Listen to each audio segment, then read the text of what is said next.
My name's Ryan. I'm 23, and last month was supposed to be the proudest day of my life. I was the first in my family to graduate college, something I had worked for with every ounce of my strength. Late nights, part-time jobs, and student loans that sat on my shoulders like a mountain. I thought that finally, when I walked across that stage, my family would be there to cheer me on. But instead, as I adjusted the cap on my head that morning and looked into the crowd, all I saw were strangers' faces. Not a single one of my family members had shown up. It wasn't like they didn't know. For weeks, I reminded them. I texted the group chat. I even printed out the invitation and stuck it on the fridge. But 2 days before the ceremony, my mom casually mentioned, "We've all been planning a beach trip for the weekend. It's the only time everyone's free. You'll understand, right? Besides, you'll have plenty of graduations in the future." I remember staring at her, trying to process what she had just said. Plenty of graduations? Did she think I was planning to collect them like trading cards? This was the milestone, the one I had been pushing myself toward for 4 long years. I tried to argue. I told her how important it was to me, how much I had sacrificed to get here. She just sighed and said, "Don't be selfish, Ryan. We never get to do things as a family anymore. Don't ruin it." And that was that. My dad shrugged in agreement. My sister said something about needing the trip to unwind, and my younger brother laughed, saying, "It's just sitting in a chair for an hour. Who cares?" They all brushed it off as though it was nothing. But to me, it was everything. So, when the day came, I stood in line with my classmates, adjusting my tassel and trying to ignore the ache in my chest. I clapped when my friends' families cheered from the stands, but each time the applause erupted, it was like a reminder of who wasn't there for me. I told myself to keep my head high, that I didn't need them. But when I stepped onto that stage, the silence where their voices should have been hit harder than I expected. And then, something happened. As I shook the dean's hand, he slipped a thick envelope into mine, leaned in close, and whispered, "This will change your life." My heart stopped. I glanced down at the envelope, then back up at him, but he only gave me a small smile before moving on to the next graduate.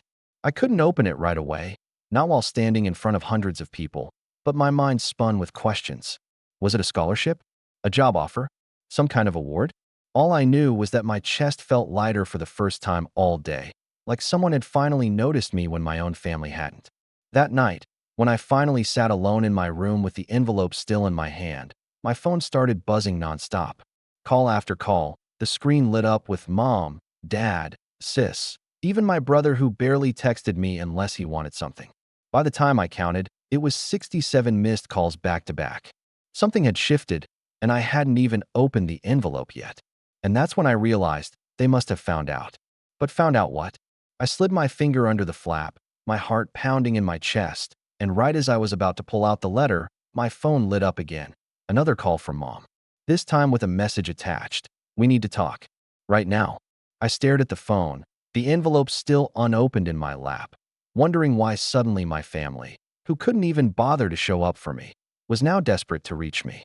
That was the moment I knew something was coming, and it wasn't going to be good. I didn't answer the calls at first. After all, where was this sudden concern when I was begging them to attend my graduation? Where was this urgency when I was drowning in essays, exams, and rent payments? I let the phone buzz on my desk, almost spitefully, until the vibration stopped. When I finally tore open the envelope, my hands shook. Inside was a letter on thick paper embossed with the university seal and a check. Not just any check, a scholarship award for postgraduate studies abroad, fully funded, along with a personal letter from the dean recognizing me for being one of the top graduates in my department. My chest tightened as I read the words over and over. Distinguished for perseverance, excellence, and leadership. Me. Recognized. Valued. I sat there in disbelief. I'd never been called distinguished in my own home. At home, I was the quiet one, the serious one, or sometimes the selfish one if I dared to say no to anyone. But here was proof that my sacrifices, all those nights of exhaustion and doubt, had actually meant something. Not 5 minutes later, my mom's text came through. "We heard about the envelope. Why didn't you tell us sooner?" It stopped me cold. I hadn't told them because I didn't even know this was coming. The ceremony had barely ended, and already they knew. I didn't respond. Instead, I just sat with the letter, holding it like a shield. By the next morning, things escalated. My sister was the first to show up at my apartment. She didn't even knock politely. She banged on the door until I opened it, still in my pajamas. "You should have called us the second you got that," she said, brushing past me into the living room. She picked up the letter from the coffee table like it belonged to her. "Do you even realize what this means for all of us?" "All of us," I repeated, stunned. "It's my award, not yours." She gave me a look like I was being ridiculous. "You know how much Mom and Dad have sacrificed for you? The least you could do is use this opportunity to give back. Imagine the vacations we could take if you're earning big abroad. And don't forget, you'll need to send money home. That's what good kids do." I felt my jaw tighten. Vacations. That was the first thing she thought of. Not the years I spent struggling. Not the recognition of my hard work. No, her mind went straight to palm trees and cocktails. Before I could answer, my mom called again. This time I picked up, just to hear her voice. "Ryan," she started sweetly, "we're so proud of you. We knew you had it in you." Her voice was syrupy, the kind she used when she wanted something. "But you need to understand, you wouldn't have gotten this far without us. Don't forget who supported you all these years." I nearly laughed out loud. Supported me? They skipped my graduation to go lie on a beach. They never helped with tuition or even rent. The closest thing to support I got was being told not to complain about being tired. "Mom," I said carefully, "I paid my own way through school. You didn't cover a single bill." Her tone sharpened instantly. "Don't you dare talk to me like that. You think you're better than us now, just because of some fancy letter? You're still our son, and family comes first. Remember that. Family comes first." The phrase stung. Family first, except when it came to me. When my sister needed help paying for a new car, everyone pitched in. When my brother got into trouble at school, the whole family rearranged their schedules to attend his meetings. When it was me, silence. I had learned early that if I wanted anything, grades, money, stability, I had to fight for it myself. And yet, here they were, suddenly claiming ownership over my success. The following days blurred together into a strange mix of fake congratulations and subtle demands. My dad called to remind me how much the family name mattered, hinting that I'd better make them look good when I went abroad. My sister texted me links to luxury apartments in Europe, saying, "Pick one with a spare room so we can visit."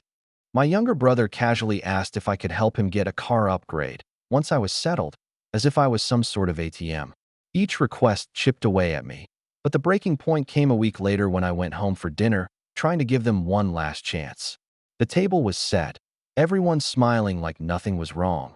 But the moment I sat down, Mom launched into her speech. "We've all agreed that you should set up a family fund once you're abroad. It'll be easier for you than for us. A small percentage of your income every month. We'll decide how it's used." I froze, fork halfway to my mouth. "You've all agreed? Without me?" Dad cleared his throat. "Ryan, don't be difficult. We sacrificed plenty. This is your chance to repay us." The food turned to dust in my mouth. I looked around the table, my sister grinning smugly, my brother nodding like it was already settled, my parents staring at me expectantly. And in that moment, it became painfully clear. They didn't see me as Ryan, their son. They saw me as a resource, a golden goose. I put my fork down slowly, trying to control the storm brewing inside me. "I haven't even left yet. And already you're making plans for my money." Mom's smile slipped. "Don't make it sound ugly. It's family. Family takes care of each other." The words hung in the air, bitter and heavy. Family takes care of each other, except when it's me who needs it. I excused myself from the table, my chest tight with rage and disbelief. I knew then that the dynamic had shifted forever. They weren't going to let this go. They were going to squeeze me until I broke. Unless I did something first. And that night, lying awake staring at the ceiling, I started to realize I had something they desperately wanted. And that meant, for the first time, the power was mine. A few days after that dinner, I tried to convince myself maybe I was overreacting.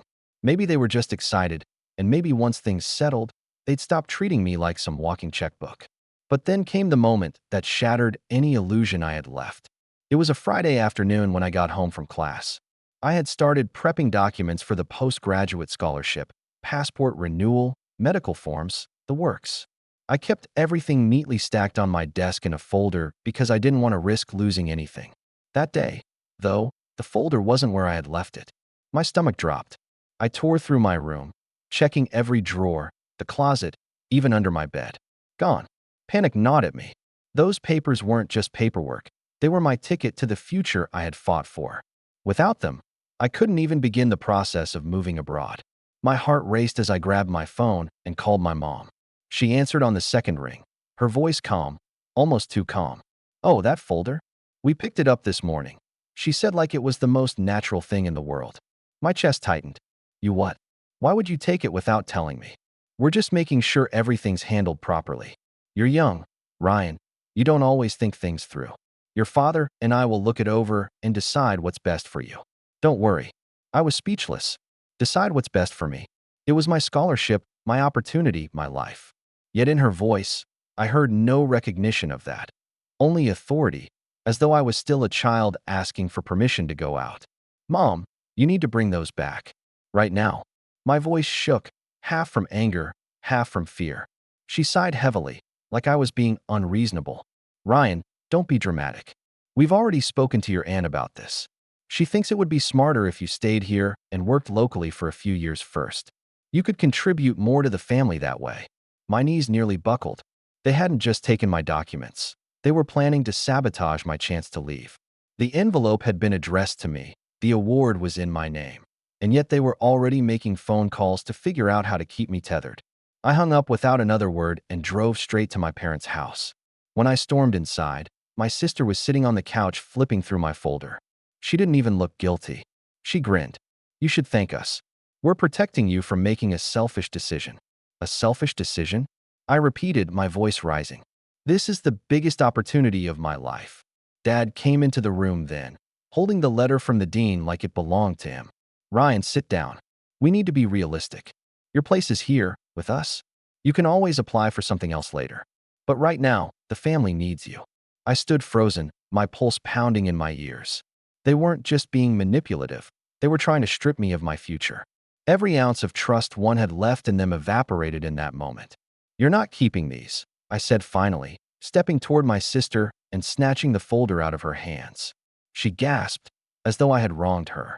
Mom shot up from the armchair, her voice sharp. "Ryan, if you walk out that door with those papers, don't bother coming back. Do you hear me? You'll regret turning your back on your family." Her words cut deep, but something inside me had already shifted. For years I had bent over backward, stayed quiet, let them belittle or overlook me. But not anymore. This was my line in the sand. I clutched the folder against my chest and walked out, their voices trailing behind me. Accusations, guilt trips, desperate threats. My father even shouted, "You're making the biggest mistake of your life." But the truth was, they had made theirs.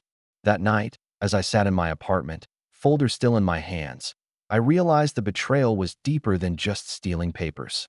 It was the cold, deliberate message behind it, that my future didn't belong to me. That to them, I wasn't a person with dreams. I was an asset to control. And it was in that moment, heartbroken but strangely clear-headed, that I understood something. If they could betray me like this once, they'd do it again. Unless I found a way to turn the tables. For the next week, I felt like a ghost moving through my own life. I went to class, smiled politely at my professors, even met with a few friends for coffee, but inside, everything was numb. Every time I closed my eyes, I saw my sister smirking with my folder in her hands, my father's stern look as he told me, "Your place is here," and my mother's words echoing like a curse. "If you walk out that door with those papers, don't bother coming back." I told myself I had done the right thing by taking back my documents, but the fallout hit me harder than I expected. My phone didn't stop buzzing. Texts, calls, voicemails, all filled with the same mixture of guilt trips and anger. "We just want what's best for you. Stop being ungrateful. Do you even care about us? You're abandoning your family for strangers." It was relentless. And the worst part? A piece of me still wanted their approval. Still wanted to hear my parents say they were proud without conditions attached. But deep down, I knew that was never coming. One evening, I made the mistake of scrolling through social media. There they were, my family on that beach trip, laughing, arms linked, drinks in their hands. The caption from my sister read, "Family first, always."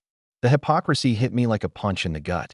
They couldn't spare a single afternoon for my graduation, but they had the energy to plaster their smiles online and brag about their closeness. And now, They had the nerve to demand I give up my chance at independence for the sake of family. I stopped sleeping well. At night, I lay awake, replaying years of moments I had brushed off but now saw clearly. The time my parents scraped together money to help my sister buy a used car, while telling me they couldn't lend me a dime for textbooks. The way my younger brother always got second chances, no matter how badly he messed up, while I was expected to be the responsible one. The way they told me to stop making a scene, when I cried quietly at the dinner table after working 2 jobs and still falling behind on rent. It wasn't just about graduation or the envelope. It was a pattern, and for the first time, I couldn't ignore it. The loneliness that followed was suffocating. My friends celebrated their graduations with parties, dinners, family photos plastered across their walls. I sat in my tiny apartment, folder clutched like a lifeline, staring at the scholarship letter over and over just to remind myself I wasn't crazy. My success was real, even if no one at home acknowledged it. But as much as the pain threatened to swallow me, a quiet determination began to grow underneath it. If my family was going to see me as nothing more than a resource, then maybe the only way forward was to stop giving them access to me. I didn't announce it. I didn't fight them anymore. I just started to pull away. I stopped answering calls, stopped responding to texts. I blocked my sister after she sent me a furious message about how selfish I was being, complete with screenshots of her research on how much I could supposedly earn abroad. My parents started sending emails instead, long paragraphs about loyalty and duty, but I stopped opening those too. Instead, I threw myself into preparation. I met with the scholarship coordinator in secret, gathering every detail about my move abroad. I quietly renewed my passport, booked appointments, filled out forms. I even started saving what little money I had left after bills, keeping it tucked away in a separate account. It wasn't much, but it was mine, and no one could touch it. Still, the weight of silence pressed on me. Each time I ignored another message, I felt both relief and guilt. Relief that I was finally breaking free, and guilt that I was abandoning the people who had raised me, no matter how flawed. That inner tug-of-war nearly broke me more than once. There were nights I sat at my desk with the phone in my hand, hovering over the call button, tempted to beg for even a scrap of genuine support. But then I'd picture the folder in my sister's hands, my father's voice telling me, "Your place is here," and the temptation would burn away. The real breaking point of this stage came one night when I got home to find an envelope slipped under my door. It was from my parents. Inside was a handwritten letter. At first, I thought, maybe, finally, an apology. But no, the words were a dagger cloaked in politeness. "Ryan, we love you, but we cannot support these reckless choices. You owe it to us to stay close, to contribute to the family. Do not go through with this scholarship. It will destroy what little bond we have left. If you insist on going, you are no longer welcome in our home." I read it 3 times. The last line burned into my eyes. "You are no longer welcome in our home." I sat there in the dim light of my apartment, my chest hollow, realizing that the family I had spent my whole life trying to please had just written me out of their lives like it was nothing. That night, I hit rock bottom. But as I sat there, broken but breathing, one thought cut through the fog. They had taken so much from me already. They weren't going to take this too. And in that darkness, a quiet plan began to form. The letter from my parents sat on my desk for days, like a stone I couldn't move. Every time I glanced at it, the words, "You are no longer welcome in our home," flared in my chest.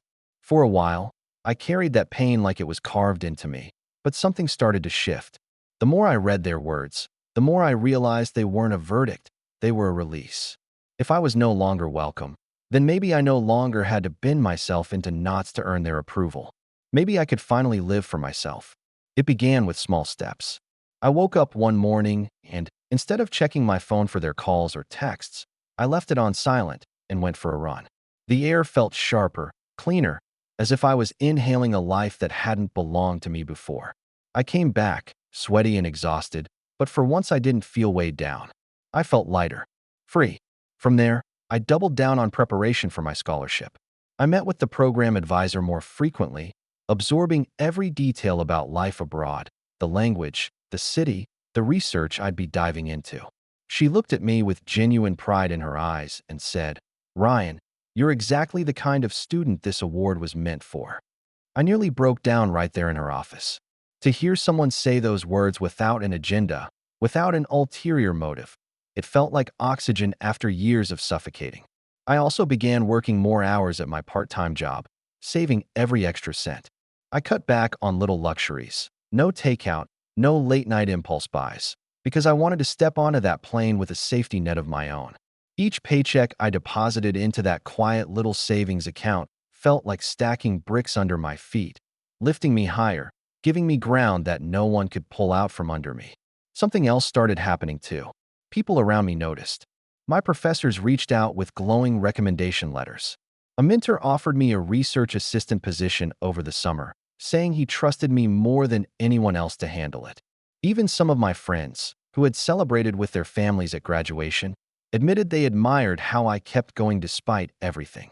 For the first time, I wasn't just surviving, I was being seen. But the most transformative moment came when I walked into my dean's office for a follow-up meeting. He handed me another envelope, thinner this time, and said, "Ryan, we've secured you a small stipend to help with the transition abroad. It's not much, but we believe in you. Don't waste this chance." I walked out of that office with tears burning my eyes. The very thing my family had tried to strip from me, my independence, my chance at a future, was now being reinforced by people who owed me nothing but still chose to invest in me. As the weeks passed, the fog of despair began to clear. I wasn't Ryan the overlooked son anymore. I was Ryan the scholarship recipient, the future researcher, the one who had fought and won. The weight of my family's betrayal didn't vanish, but it no longer controlled me. Instead, it fueled me. Every reminder of their neglect became a reason to push harder, to succeed further, to prove, to myself, not to them, that I was more than the role they had caged me in. I began to imagine my life abroad not as an escape, but as a rebirth. A city where no one knew me as the background character in someone else's story. A place where I could step forward without hearing, "Don't be selfish," every time I chose my own path. The vision of that future became my anchor. Still, in the back of my mind, I knew the storm wasn't over. My family hadn't given up. They wouldn't. The silence from them in those weeks felt less like surrender and more like the quiet before something bigger. And I could sense it. They were planning something. But this time, I wasn't the same Ryan they thought they could control. I was stronger. And when their next move came, I would be ready. The weeks leading up to my departure were some of the strangest of my life. Outwardly, I was focused, working, saving, filling out forms, getting everything in order. Inwardly, I was carrying a storm. The betrayal still burned in me, but it had started to take a different shape. Not raw pain anymore, more like a sharpened edge. I wasn't just surviving their mistreatment anymore. I was starting to think about what it would mean to turn the tables. The setup came quietly, almost by accident. One evening, I stayed late in the scholarship office going over final paperwork. The coordinator, a woman named Dr. Patel who had been nothing but kind to me, leaned in as we finished and said, "By the way, Ryan, part of your award includes a press release. The university wants to highlight your story. It's rare we get students who come from such adversity and still achieve so much. The local paper will be running a feature." My breath caught. A press release. A feature. Suddenly, I realized why my family had been so desperate to keep me from leaving. They already knew about this. They hadn't stumbled on my envelope by accident. They had probably heard whispers from someone connected to the school, and the idea of my name in the paper without their fingerprints all over it had driven them mad. That night, when I got home, I thought about how my family presented themselves to the world. I thought about my sister's social media posts flaunting family first, about my dad's obsession with the family name, about my mom's constant reminders that we sacrificed for you. They thrived on appearances, on controlling the story. And now, for the first time, the story wasn't theirs, it was mine. That realization flipped a switch in me. I didn't just have an opportunity abroad. I had a platform. People were going to hear my name, read my story, maybe even know about the struggles I had endured. And I realized I had the power to decide exactly how that story was told. I started meeting quietly with the PR representative from the university. She asked me for quotes, anecdotes, pieces of my journey they could use in the article. I told her about working nights, about scraping together money for tuition, about the loneliness of pursuing a dream without support. I didn't mention my family by name, but I didn't need to. The truth spoke loudly enough. When the draft came back, It described me as a student who rose from financial hardship and lack of family support to achieve one of the university's highest honors. I read that line over and over, my chest both aching and soaring. For once, the narrative was real, not twisted. At the same time, I started to prepare my finances more carefully. I opened a second bank account under my own name at a different institution, one my family didn't even know I had. Into that account, I funneled every extra dollar from work, every stipend check, every cent I could squirrel away. It wasn't much yet, but it was untouchable. And more than that, it was proof that I was building something outside of their reach. Then came the unexpected card in my hand. A distant relative, my Uncle Martin, reached out after hearing about my award. Unlike the rest of my family, he'd always kept a little distance from the drama. He invited me to lunch, and over sandwiches in a quiet cafe, he said, "Ryan, I've always admired your independence. Don't let them clip your wings. If you ever need help getting settled abroad, I have connections. People who would be glad to support you." For a moment, I didn't know what to say. Here was someone who barely knew me, offering more encouragement in a single lunch than my immediate family had given me in years. I thanked him, but I also tucked his words away like a key. Connections. Support. An ally where I least expected one. Piece by piece, the setup for revenge was forming without me even forcing it. A press release that would tell the truth. Finances hidden away. A new network of allies outside my family's control. And beneath it all, the steady drum of determination. If they had wanted to own my success, I was going to make sure they had no part of it. But then, just when I thought I was ahead of them, I received a text from my sister late one night. "We know about the article. Don't you dare embarrass us." That was when I knew the real fight hadn't even started yet. The morning the article was published, I bought 2 copies of the local paper. One for myself, and one I kept folded neatly, untouched. A keepsake. Maybe, or maybe ammunition. The headline ran across the community section. Local graduate awarded prestigious scholarship abroad. A journey of perseverance. Beneath it was a photo of me in my cap and gown, smiling nervously at the camera, and the story of how I had worked 2 jobs, supported myself through school, and earned recognition despite, as the article put it, little direct family support. I didn't embellish. I didn't name names. But I didn't hide the truth, either. And the truth, written in black and white for the whole community to see, hit my family like a wrecking ball. By noon, my phone lit up with calls. First from my mother, then my father, then my sister, who sent a barrage of messages. "How dare you? You made us look like monsters. Delete it or make them print a correction." She didn't seem to understand how newspapers worked, and that made it all the more satisfying. I didn't reply. I sat at my desk, sipping coffee, rereading the article, letting the silence of my phone grow heavier with every unanswered ring. The fallout came quickly. That evening, my mom showed up at my apartment, knocking hard enough that my neighbors peeked through their blinds. When I finally opened the door, she shoved the paper into my chest. "Do you realize what you've done?" she hissed. I told the truth, I said calmly. My voice was steady in a way it had never been around her before. Her eyes flashed. "You made us look like we abandoned you. Do you know how humiliating this is? People are asking questions. Your aunt called me crying. Everyone thinks we're awful parents." I met her gaze and didn't flinch. "If the truth makes you look bad, that's not my fault." She stared at me, stunned, as though the words had come from a stranger. For years, I'd been the quiet one, the obedient one. This was the first time I'd spoken back without apology. That night, I posted the article on my own social media with a short caption, grateful for the recognition and for everyone who believed in me along the way. I didn't tag my family. I didn't need to. The comments poured in from friends, professors, even distant acquaintances who said things like, "So proud of you, Ryan," and "Incredible achievement. You earned every bit of it." The silence from my family's accounts was deafening. But the real revenge came later, in a way I hadn't even planned. A week after the article ran, the university held a small reception for scholarship recipients. Donors, faculty, and local press were invited. I arrived in a simple suit, nervous but proud, and spent the evening shaking hands with people who told me I had a bright future. Among them was a local business leader who casually mentioned, "Your story really struck a chord. If you're ever back in town after your studies, look me up. We're always looking for people with drive." Opportunities. Doors opening. My family, meanwhile, could only watch from the outside.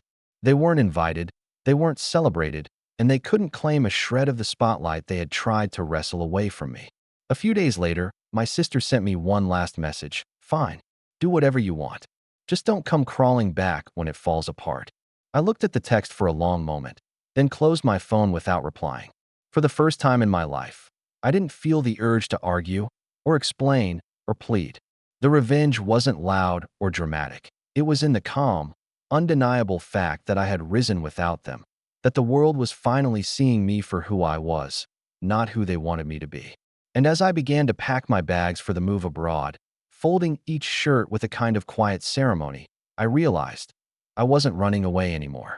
I was stepping forward, and they were the ones left behind. But just when I thought the storm had passed, one final twist landed at my door, one that would test just how far they were willing to go to claw back control. The final twist came 3 days before my flight. I came home from work to find an official-looking envelope slipped under my door. At first, my heart raced. I thought maybe it was last-minute scholarship paperwork. But when I tore it open, I froze. Inside was a letter from a local attorney. My parents had tried to file a claim that, since they had supported me financially during my studies, they were entitled to a portion of the stipend I would be receiving abroad. It was laughable on its face. They hadn't given me a cent, but seeing it written on legal letterhead made my chest tighten. It wasn't enough for them to guilt me or sabotage me. They were trying to legally bind me to them, to stake a claim in my success as though I were property. The next morning, I marched straight to the university's legal aid office, folder in hand. When I showed the lawyer the letter, she read it once, smirked, and said, "They don't have a case. If they want to embarrass themselves in court, let them. We'll make sure you're protected." And that was it. With one stroke of her pen, the threat was neutralized. But the humiliation for my parents? That lingered. Because when word spread, when family friends, church acquaintances, and neighbors heard they had tried to sue their own son for money he earned, the shame landed squarely on their shoulders. My mom called me, sobbing, begging me to retract the story if anyone asked. My dad left me a voicemail I'll never forget. "You've ruined this family's name." "No," I thought as I deleted it. "You ruined it yourselves." On the day of my departure, I stood at the airport with a single suitcase, the scholarship check tucked safely in my carry-on. I didn't expect anyone to see me off, and no one did. My friends texted me good luck, professors emailed warm farewells, but from my family? Silence. As I boarded the plane, I felt a mix of sadness and exhilaration. Sadness because some part of me still wished they could have been the kind of family to cheer me on. Exhilaration because I had finally broken free. Months later, while adjusting to my new life abroad, I got an email from my Uncle Martin. He'd run into my parents at a community event, and apparently, the gossip about their failed legal stunt was still fresh. They'd become pariahs in circles where family reputation used to be their prized possession. My sister had deleted her family-first posts. My father barely showed his face at church, and my mother, once so vocal, had gone quiet. Their desperate grab for control had backfired, leaving them exposed. I closed my laptop that night and looked out over the city skyline. Thousands of miles away, their voices could no longer touch me. My life was finally my own. And as I turned back to my desk, scholarship books open, plans laid out for a future they could never dictate, I realized something with absolute clarity. They had tried to make me believe I owed them everything. But in the end, the only thing I owed them was distance. That was the last time I ever looked back.